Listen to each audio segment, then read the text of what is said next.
تعلقات بےحد بے تکلف تھے. جنسیات کے متعلق اپنی معلومات میں اضافہ کرنے کے لیے وہ اکثر مجھ سے گفتگو کیا کرتا تھا. اس دوران محمد تقی خاموش رہتا. عورت اور مرد کے جنسی تعلق کا ذکر کھلے الفاظ میں آتا تو اس کے کان کی لویں سرخ ہو جاتی. ولی محمد جو کہ شادی شدہ تھا اس کو خالص پنجابی انداز میں چھیڑتا. منٹو صاحب، اس کا مردہ خراب ہو رہا ہے، اس سے کہیے کہ شادی کر لے. جب بھی کوئی فلم دیکھ کر آتا ہے ساری رات کروٹیں بدلتا رہتا ہے. تقی عام طور پر جھینپتے ہوئے کہتا، منٹو صاحب جھوٹ بولتا ہے. ولی محمد کی سیاہ نکیلی مونچھیں تھرکنے لگی. اور یہ بھی جھوٹ ہے منٹو صاحب کہ یہ 40 بلڈنگ کی یہودی چھوکریوں کی ننگی ٹانگیں دیکھ کر ان کی نقشہ کشی کیا کرتا ہے. تقی کی ناک کی چوچ پر پسینے کے قطرے نمودار ہو جاتے. میں تو ڈرائنگ سیکھ رہا ہوں. ولی محمد اسے اور چھیڑتا. ڈرائنگ چہرے کی سیکھو. یہ کس ڈرائنگ ماسٹر نے تم سے کہا کہ پہلے ننگی ٹانگوں سے شروع کرو؟ محمد تقی قریب رو دیتا. چنانچہ میں ولی محمد کو منع کرتا کہ وہ اسے نہ چھیڑا کرے. اس پر ولی محمد کہتا، منٹو صاحب، میں اس کے والد صاحب سے کہہ چکا ہوں، آپ سے بھی کہتا ہوں، اس لونڈے کی شادی کرا دیجیے ورنہ اس کا مردہ بالکل خراب ہو جائے گا. محمد تقی کے باپ سے میری ملاقات ہوئی. داڑھی والے بزرگ تھے، نماز روزے کے پابند تھے، پر محراب بھنڈی بازار میں ولی محمد کی شراکت میں گھی کی ایک چھوٹی سی دکان کرتے تھے. محمد تقی سے ان کو بہت محبت تھی. باتیں کرتے ہوئے آپ نے مجھ سے کہا، تقی 2 برس کا تھا کہ اس کی والدہ کا انتقال ہو گیا. خدا اس کو غریق رحمت کرے. بہت ہی نیک بیوی تھی. منٹو صاحب، یقین جانیے اس کی موت کے بعد عزیزوں اور دوستوں نے بہت زور دیا کہ میں دوسری شادی کر لوں، مگر مجھے تقی کا خیال تھا.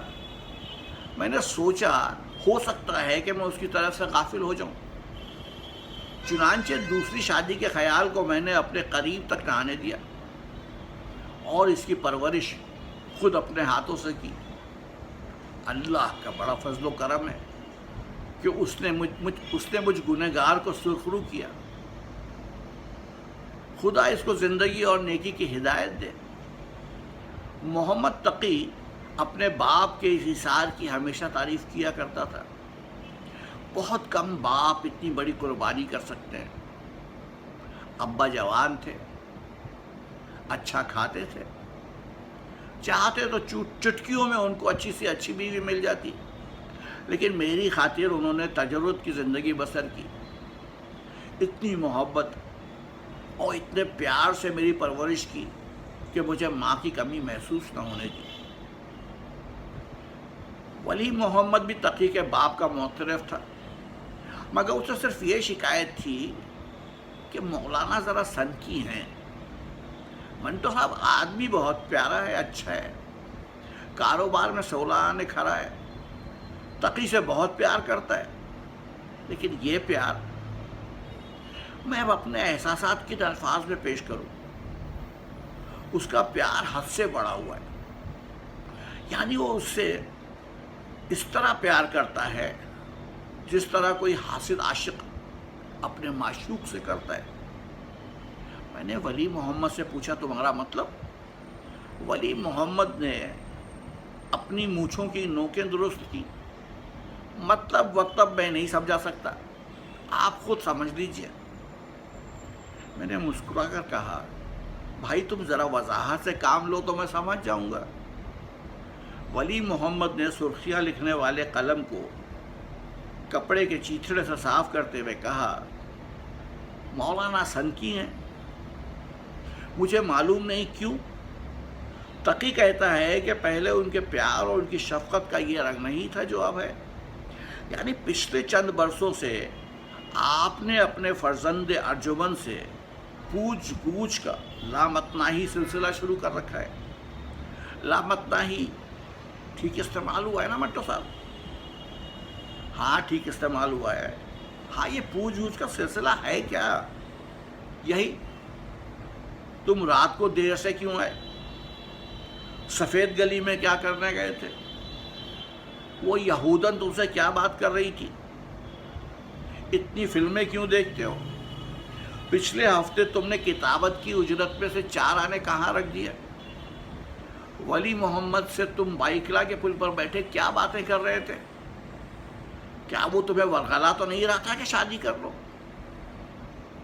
میں نے ولی محمد سے پوچھا ورغلانا کیا ہوا؟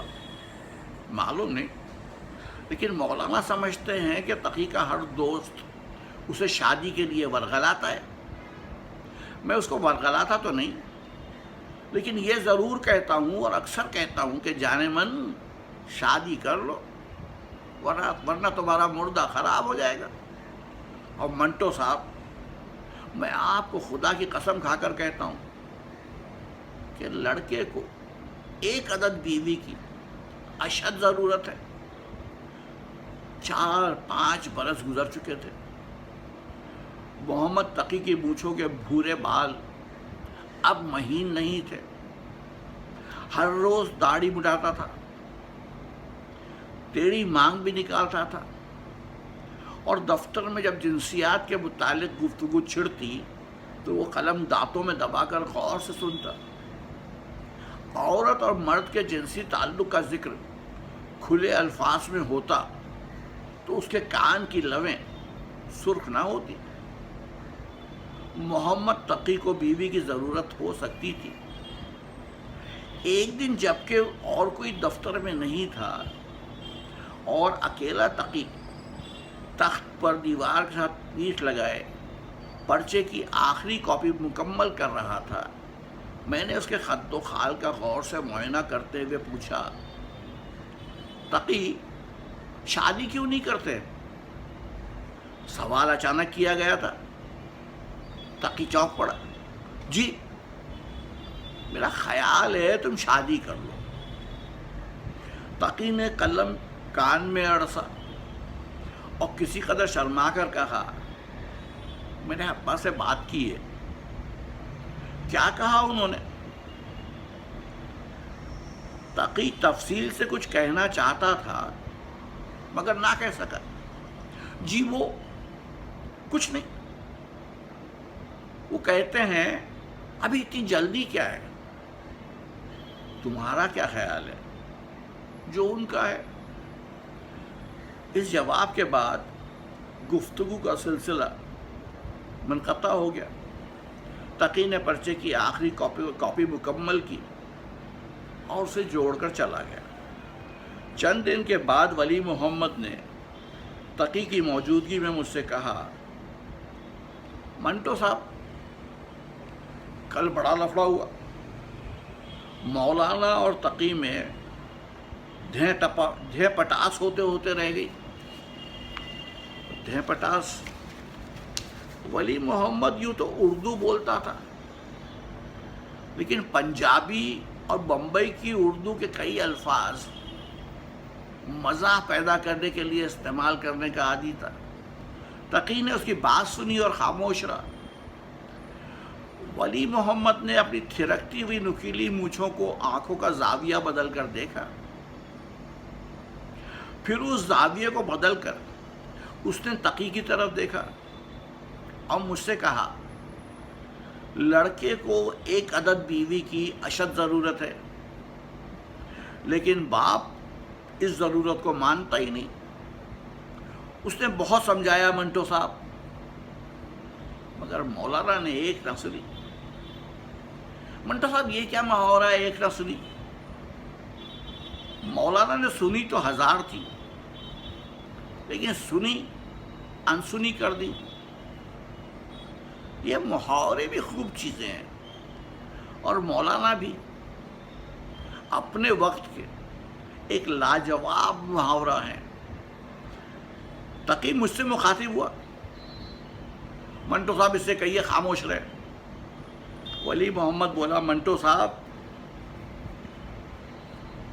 اس سے کہیے کہ مولانا کے سامنے خاموش رہا کرے. وہ شادی کی اجازت نہیں دیتے, ٹھیک ہے, باپ ہیں, وہ اس کا نفع نقصان سوچ سکتے ہیں. باپ بیٹی کی چک ضرور ہوئی تھی.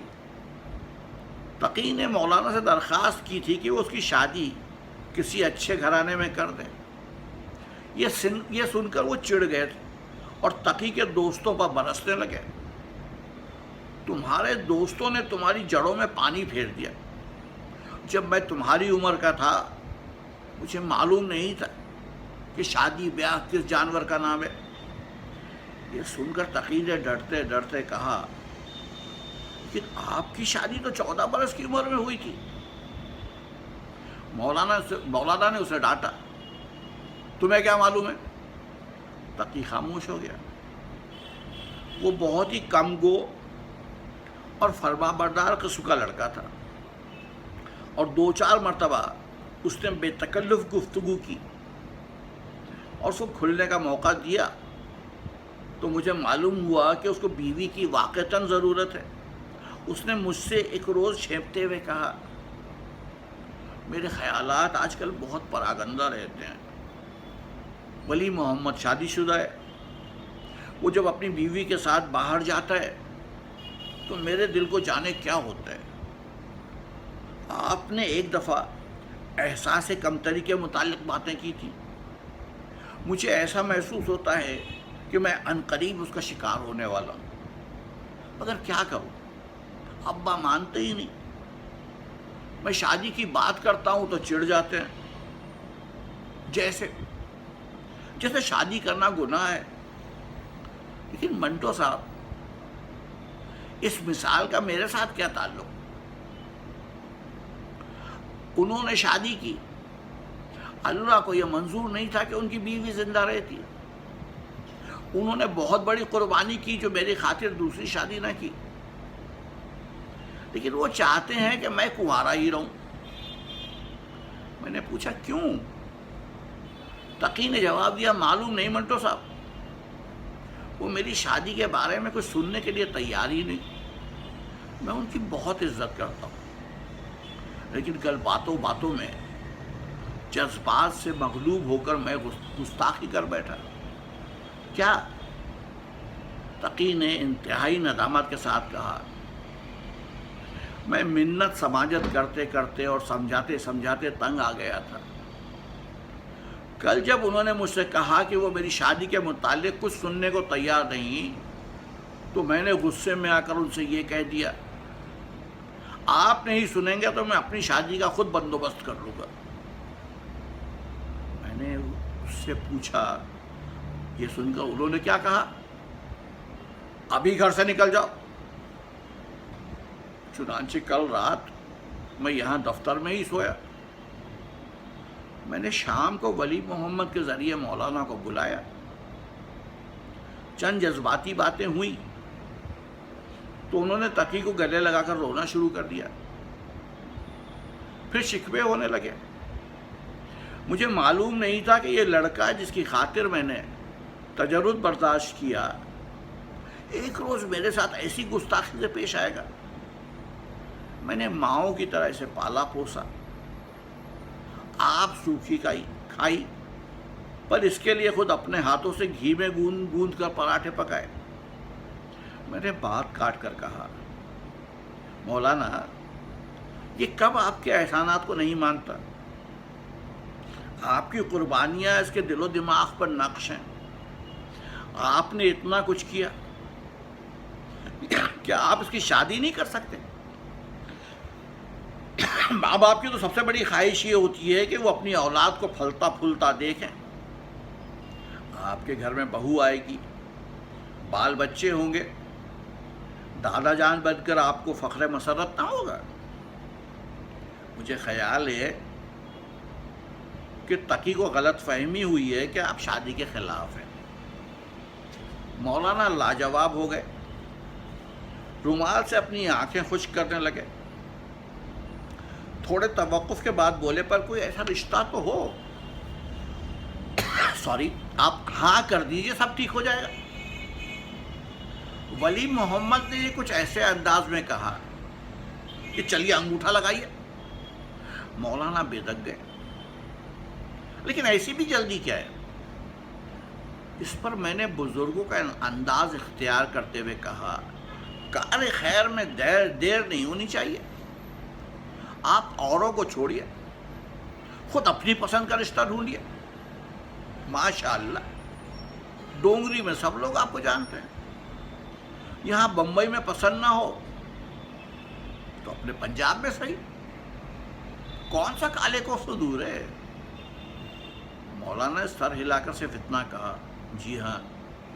میں نے تقی کے کاندھے پر ہاتھ رکھ کر کہا، لو بھائی تقی، فیصلہ ہو گیا۔ مولانا کو تم ضدی بچوں کی طرح تنگ نہ کرنا، میں خود اس معاملے میں ان کی مدد کروں گا۔ یہ کہہ کر میں مولانا سے مخاطب ہوا، یہاں کچھ خاندان ہیں، ان سے میری جان پہچان ہے، میں اپنی بیوی سے کہوں گا وہ لڑکیاں دیکھ لے گی۔ تقی نے ہولے سے کہا، آپ کی بہت مہربانی۔ کئی مہینے گزر گئے مگر تقی کی شادی کی بات چیت کہیں بھی شروع نہ ہوئی۔ ولی محمد اس دوران اسے برابر اکساتا رہا، وہ اپنے باپ کے پیچھے پڑا۔ نتیجہ یہ ہوا کہ ایک روز مولانا میرے پاس آئے اور کہا، سانکلی اسٹریٹ کی تیسری گلی میں نکڑ کی بلڈنگ میں شاید آپ جانتے ہی ہوں، یو پی کا ایک خاندان رہتا ہے۔ میں نے فوراً کہا، آپ کہیے، میں جانتا ہوں۔ مولانا نے پوچھا، کیسے لوگ ہیں؟ بے حد شریف، جو سب سے بڑا بھائی ہے اس کی بڑی لڑکی میں نے سنا ہے خاصی اچھی ہے، میں پیغام بھجوا دیتا ہوں۔ مولانا گھبرا گئے، نہیں اتنی جلدی نہیں، یہ بھی تو دیکھنا ہے کہ لڑکی کی شکل و صورت کیسی ہے۔ ارے میں اپنی بیوی کے ذریعے معلوم کر لوں گا۔ میری بیوی نے اس لڑکی کو دیکھا تو پسند کیا، قبول صورت تھی، تعلیم انٹر تک تھی، طبیعت کی بہت ہی اچھی تھی۔ یہ سب خوبیاں مولانا سے بیان کر دی گئیں۔ وہ لڑکی کے باپ سے ملے، جہیز اور حق مہر کے متعلق بات چیت کی۔ یہ ابتدائی مراحل بخیر و خوبی طے ہو گئے۔ تقی بہت خوش تھا، لیکن 3 مہینے گزر گئے اور بات وہیں کی وہیں رہی۔ آخر ایک روز معلوم ہوا کہ لڑکی والوں نے مزید گفتگو سے انکار کر دیا ہے، کیونکہ وہ تقی کے باپ کے مین میخ سے تنگ آ چکے ہیں۔ بار بار وہ ان سے جا کر یہ کہتا، دیکھیے لڑکی کے جہیز میں اتنے جوڑے ہوں، برتنوں کی تعداد یہ ہو، لڑکی نے اگر میری عدول حکم کی تو اس کی سزا طلاق ہوگی، فلم دیکھنے ہرگز نہیں جائے گی، پردے میں رہے گی۔ میں نے جب ان سے بیجا باتوں کا ذکر تقی سے کیا، بیجا باتوں کا ذکر تقی سے کیا تو وہ اپنے باپ کی طرف ہو گیا، نہیں منٹو صاحب لڑکی والے ٹھیک نہیں، ابا کا یہ کہنا ہے کہ وہ مجھے زن مرید بنانا چاہتے ہیں۔ میں نے کہا ایسا ہے تو چھوڑو، کسی اور جگہ صحیح۔ تقی نے کہا، آپ کوشش کر رہے ہیں؟ مولانا نے ڈونگری میں اپنے ایک واقف کار کے ذریعے سے بات چیت شروع کی۔ سب کچھ طے ہو گیا، نکاح کی تاریخ بھی مقرر ہو گئی، مگر ایک دم کچھ ہوا اور سب کچھ رہ گیا۔ لڑکی والوں کو تقی پسند تھا، لیکن جب مولانا سے اچھی طرح ملنے جلنے کا اتفاق ہوا تو وہ پیچھے ہٹ گئے اور لڑکی کا رشتہ کسی اور جگہ پکا کر دیا۔ تقی نے پھر اپنے باپ کی طرفداری کی اور مجھ سے کہا، یہ لوگ بڑے لالچی تھے منٹو صاحب، ایک دولت مند کا لڑکا مل گیا تو اپنی بات سے پھر گئے۔ ابا شروع سے ہی کہتے تھے یہ لوگ مجھے ایماندار معلوم نہیں ہوتے، لیکن میں خام خواہ ان کے پیچھے پڑا رہا کہ جلدی معاملہ طے کیجیے۔ کچھ عرصے کے بعد تیسری جگہ کوشش شروع ہوئی، یہاں بھی نتیجہ صفر۔ چوتھی جگہ بات چیت شروع ہوئی تو تقی نے مجھ سے کہا منٹو صاحب وہ لوگ آپ سے ملنا چاہتے ہیں۔ ارے بڑے شوق سے ملے، میں ان سے ملا، آدمی شریف تھے۔ مولانا سے ان کی چند مختصر باتیں ہوئیں، میں نے تقی کی تعریفیں کی، معاملہ طے ہو گیا۔ لیکن چند ہی دنوں میں گڑبڑ پیدا ہو گئی۔ لڑکی کے بڑے بھائی نے کسی سے سنا کہ مولانا دکان پر اپنے ایک دوست سے کہہ رہے تھے لڑکی میرے کہے پر نہ چلی تو میں تقی کی دوسری شادی کر دوں گا۔ یہ سن کر وہ میرے پاس آیا، میں نے مولانا کو بلایا، ان سے پوچھا تو داڑھی پر ہاتھ پھیر کر کہنے لگے میں نے کیا برا کہا، میں ایسی بہو گھر میں نہیں لانا چاہتا جو میرا کہا نہ مانے۔ میں تقی کی شادی اس لیے کر رہا ہوں کہ مجھے آرام پہنچے۔ عجیب و غریب منطق تھی۔ میں نے پوچھا آپ کو آرام ضرور پہنچنا چاہیے، مگر آپ کی یہ منطق میری سمجھ میں نہیں آتی۔ ایسا معلوم ہوتا ہے کہ خاوند بیوی کا رشتہ آپ کی سمجھ سے بالاتر ہے۔ مولانا نے کسی قدر خفگی کے ساتھ کہا میں خاوند رہ چکا ہوں منٹو صاحب، آپ کے خیالات میرے خیالات سے بہت مختلف ہیں۔ آپ کے ساتھ کام کر کے مجھے افسوس ہے میرے لڑکے کے خیالات بھی بدل گئے۔ یہ کہہ کر وہ تقی سے مخاطب ہوئے سنا تم نے، میں ایسی لڑکی گھر میں نہیں لانا چاہتا ہوں جو میری اور تمہاری خدمت نہ کرے۔ اس کے بعد دیر تک باتیں ہوتی رہیں، ان میں سے جو میں نے نتیجہ نکالا وہ میں نے تقی کو بتا دیا۔ دیکھو بھائی، بات یہ ہے کہ تمہارے والد صاحب تمہاری شادی نہیں کرنا چاہتے، یہی وجہ ہے کہ وہ ہر بار کوئی نہ کوئی شوشہ چھوڑ دیتے ہیں، کوئی نہ کوئی بہانہ ڈھونڈ نکالتے ہیں تاکہ معاملہ آگے نہ بڑھنے پائے۔ مولانا خاموش اپنی داڑھی پر ہاتھ پھیرتے رہے۔ تقی نے مجھ سے پوچھا کیوں، یہ میری شادی کیوں نہیں کرنا چاہتے؟ میرے منہ سے بے اختیار نکل گیا مولانا کا دماغ خراب ہے۔ مولانا کو اس قدر طیش آیا کہ منہ میں جھاگ بھر کر واہی تباہی بکنے لگے۔ میں نے تقی سے کہا جاؤ مولانا کو کسی ذہنی شفا خانے میں لے جاؤ، اور میری یہ بات یاد رکھو جب تک ان کا دماغ درست نہیں ہوگا تمہاری شادی ہرگز نہیں کریں گے۔ ان کے دماغ کی خرابی کا باعث وہ قربانی ہے جو انہوں نے تمہارے لیے کی ہے۔ مولانا نے تقی کا بازو پکڑا اور مجھے سلواتے سناتے چلے گئے۔ ولی محمد میرے پاس بیٹھا سب کچھ خاموشی سے سن رہا تھا۔ اتنی دیر وہ اپنی نکیلی مونچھوں کے وجود سے بالکل غافل رہا۔ جب مولانا اور تقی چلے گئے تو اس نے آنکھوں کا زاویہ درست کر کے ان کی طرف دیکھا اور کہا مردہ خراب ہو رہا ہے بیچارے کا۔ لیکن منٹو صاحب، آپ نے 52 تولہ اور پاؤ رتی کی بات کہی، محاورہ درست استعمال ہوا ہے، تم نے محاورہ درست استعمال کیا ہے، لیکن افسوس ہے کہ مولانا کی طبیعت صاف کرتے ہوئے میں نے مناسب و موزوں الفاظ استعمال نہ کیے۔ بڑا ملعون آدمی ہے جی، ولی محمد نے یہ کہہ کر اپنی مونچھوں کا ہٹیلا بال بڑے زور سے اکھیڑا اور بڑی سنجیدگی اختیار کر کے مجھ سے پوچھا منٹو صاحب کیا مطلب تھا آپ کا اس سے کہ مولانا کے دماغ کی خرابی کا باعث وہ قربانی ہے جو اس نے تقی کے لیے کی ہے؟ بات ضرور